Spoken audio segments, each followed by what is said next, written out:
Οι γυναίκες της περιοχής, όπως τον Πλάτανο Τρικάλων, χορεύουν τη λαμπρή, τραγουδώντας μυρολόγια, όπως το «Βγαίνουν τα ίτσια», οι μενεξέδες από τη γη.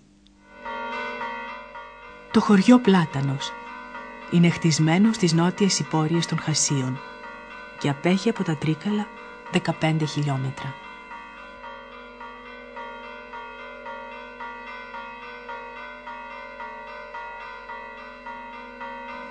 Είναι από τα σημαντικότερα καπνοχώρια του νομού.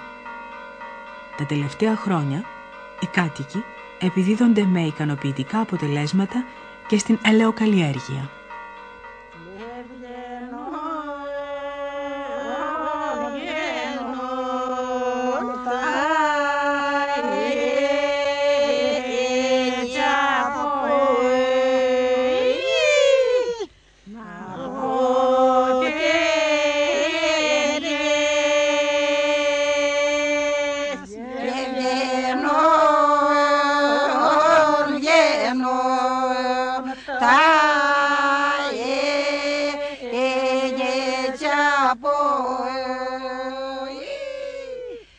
Βγαίνουν τα ίτσια από τη γης, λουλούδια από το Μάη.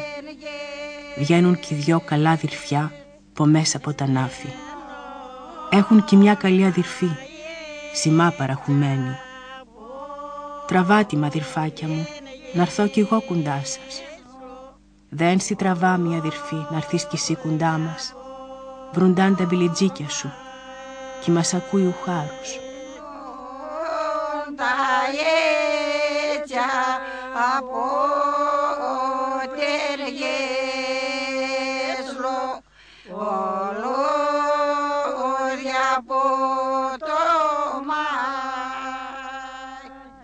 το μυρολόι, ο χορός, ο θρήνος που βγαίνει από τα βάθη της ψυχής είναι μια πραγματική ανάγκη του ανθρώπου να επικοινωνήσει με όσα υπάρχουν πάνω και κάτω από τη γη, τα ορατά και αόρατα του κόσμου. Είναι ένας χορός και ένα τραγούδι που οδηγούν στα έγκατα της γης και συγχρόνως ψηλά στον ουρανό. Είναι το προαιώνιο τραγούδι θανάτου και Ανάστασης που υπήρχε και υπάρχει πριν από κάθε τέχνη.